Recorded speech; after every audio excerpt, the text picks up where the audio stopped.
think first off, we should probably introduce ourselves. So my name is Nick. I go by Mobiius, produce music, and I'm the host of this as of yet unnamed podcast for Aim to Head. And yourself? Well, I go by Fred, and my artist name or alias is Call Me Sleeper. Okay. So right off the bat, I'm curious. I've been wanting to ask you this. Why is your name Call Me Sleeper instead of just Sleeper? Well, it's a funny story. My cousin was listening to some Dire of Dreams, and there was a song called Karma Sleeper. And he misheard, and he thought, what is it? Call Me Sleeper? Don't call me Sleeper. Sounds kind of cool. So yeah, that's where it came from. Okay, nice.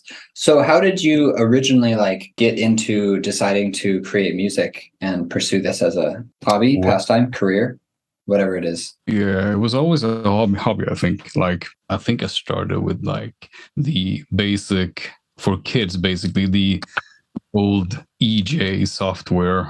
There's DJ software for kids. What is that? No, not the DJ, EJ. It was something strange. It was pre-recorded stems, basically. Okay. And you can build a puzzle. There were no compression, nothing. It was just basically a limiter at the end, and you can build something with the stems, and you can change the tempo. That was basically it. You can change the tones, the notes, nothing advanced, but I got hooked on it, I guess, and I thought it was fun. With that to the side, then my cousin actually found a way to illegally get me a copy of Cubase, which I have bought now. Of course, it's of course. But who doesn't start out without an illegal copy of whatever software? I mean, if you're just starting out, are you you know what? I'm gonna drop $700 or euros or whatever on this piece of something. Come on. Anyway, sorry, continue. It's fine.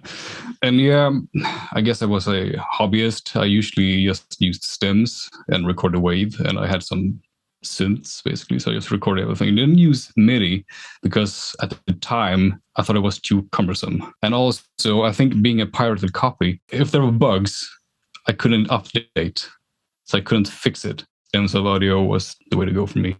Okay.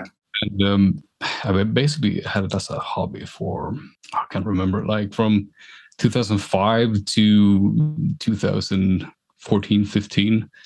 Then I kind of put it to the side. And then when the pandemic started, I actually had to be home, quarantined, and I was really bored.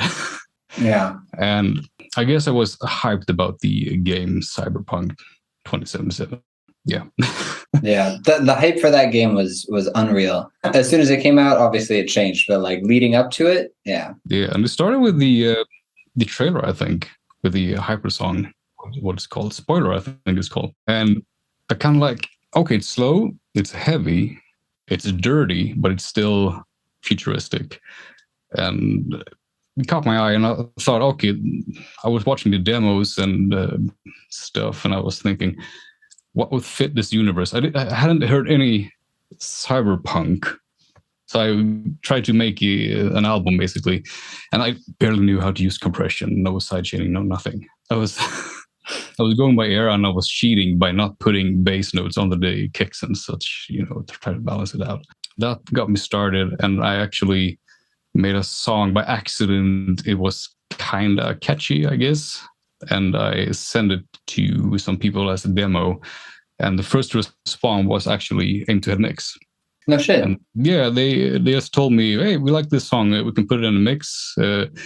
Some time went by, and I asked about the mix. When is it due? Should I wait for it? When did you change your mind? Because it was a week later or something. I didn't know about the schedule thing. Yeah. They said, oh, it's the schedule for this time and date. And oh, by the way, we are thinking about starting a label. Are you interested in joining? And I was like, And this was your first ever mid-tempo song that you had created? No, not exactly. I always gravitated to the mid-tempo thing. So previous to Cyberpunk and seeing these things, you had been playing around with this genre? Yeah, I think I have songs from 2006 to 2007. On my YouTube channel, but I don't know when I upload them, but probably 2012 when I started a YouTube channel. Okay. Old songs, and it's basically 90 BPM and that kind of thing. All right. So this is how you got into contact with Aim to Hit. Yeah. And when they asked me about if I was thinking about joining, I was like, give me a minute. I'll try to create something actually professional sounding. So I dove so deep into production and into videos I did not expect actually to be diving into. Rock videos, EDM videos, everything. I wanted to take a cluster of information and just sort it out myself. What works for me? Then I sent in my first. It's okay now, I guess. But the Breach was the first song I sent in, and it was totally different from what I did before. It was basically just noises and a very industrial sounding, but still electronic and mid-tempo, of course. They thought it was dope, and then I was in. So I took it seriously from that point on, and that was at the change. I think it was 31st of March 2001. So, 2021. 21, yeah, exactly. Okay. So that would be roughly at the beginning of the Aim to Head label, yeah? They haven't been around for that long. Yeah, I think I was like the third artist to actually sign. I don't know if I sent in my song third or I just said I was interested third, but I think it was like something like that. I don't have the full scope of the information, so. Okay, all right, nice. So I'm wondering if this is how you got into music. In the years going forward, in 1 year, in 5 years, what are you aiming for? Is this something you want to turn into a career? Is this always been a side gig and something you consider to be a side gig? What are your ambitions? What do you want to do with your music? I'm thinking like this, since my day job is quite exhausting and it takes a toll on your body. Your body just breaks down, basically. I'm starting to feel really old. So actually, when I see the potential, actually, maybe I can grow this project and maybe I can actually earn enough to maybe drop some time. Maybe I can work 50% in a year or two, hopefully. Yeah. And from there, I can actually put in more time and effort into the studio and build that, of course. Mm-hmm. Hopefully, I can glide into it to make it a career. I think so. A lot of it is just a numbers game. Like, if you earn so much money off of one song, then it's just a matter of putting out, 10, 20, 50 songs. And then if they're all earning that little bit, then I think there's a strong possibility for it. In a perfect world, what would you want to do? Like if the harsh realities and confines of our day-to-day lives weren't a thing, what would you want to do? I know I chatted to you before, and you said that you didn't really want to be a DJ or perform like this. You were more interested in doing soundtrack work or video game work. So ideally, what would you go for? Yeah, as you said, the stage thing being the center of attention is not my thing, really. I get more emotionally attached, I think, if it's, as you said, soundtrack things and atmosphere. I like the hard-hitting stuff too, yeah, of course, but I'm thinking maybe I have a chance also as a side gig or something else to actually produce something like for a game or a movie. Yeah, that would be quite good, actually. So all of the things being equal, you'd like to do like movie soundtracks, game soundtracks, like to do like what Hyper did for Cyberpunk? I don't know if he actually produces for trailers otherwise, or if it just... I think they just used his songs, but they used a lot of his songs in that game. So moving on, you mentioned Cyberpunk already, but what are the sort of things that you draw your inspiration from? When you're trying to come up with ideas for tracks and you're blank, what are the things that you turn to inspire you? Originally, I actually like the...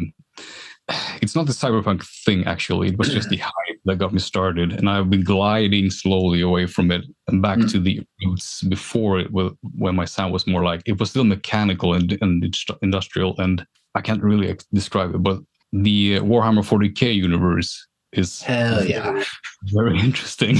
I actually... The intro for the Cyberpunk album I released is more in tune with the Adeptus Mechanicus thing there, with the machine spirit and all those kind of things. Yeah. Chanting and building, and yeah. Okay. Yeah, there's this, was it Adeptus Mechanicus? There's like a top-down Warhammer 40k video game. Oh, it was. Yeah. Did you play the game Warhammer 40k Mechanicus? No, actually not. put the game on the shelf, or not the shelf, actually the bin. I'm not interested in that things.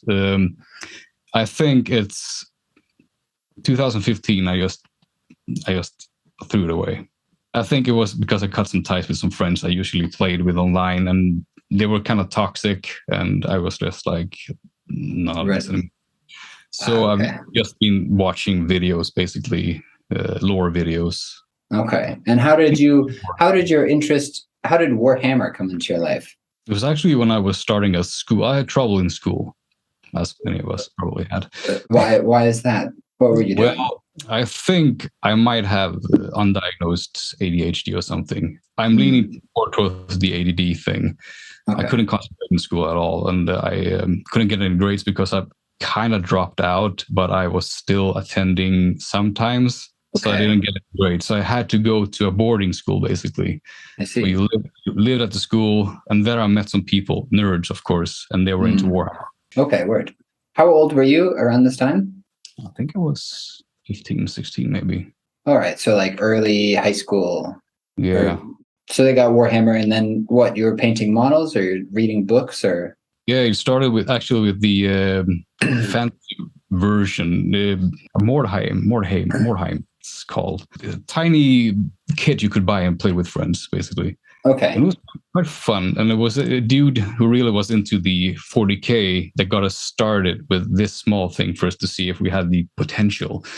So we threw hundreds and hundreds of euros or dollars or whatever you call it on just paint and models, and we got so sucked into it. And the dude was reading the rule books and lore for us at the same time, and we were like so sucked into this universe. And then we, of course, bought a bunch of models and started to play. But then, because I had trouble remembering the rules, and I always was reading for the rule book, we actually got the Dawn of War RTS PC game. Which is amazing. Yeah, it came out around that time. We were actually into that. And then we dropped the models, so to speak. I mean, I'm going to be honest, the PC game is a lot cheaper than the models. It's automatic. The game calculates everything for you. You don't have to roll the dice. You don't have to look in the rule book and measure stuff. Yeah, absolutely. So you started out with fantasy. Did you have a fantasy army? No, actually not. It was only the Mordheim thing. And then on 40K, did you have an army? Yeah, I started with the Chaos army, but I bought some more of the Nurgle Death Guard army kit because I thought they were really cool. They're really slow.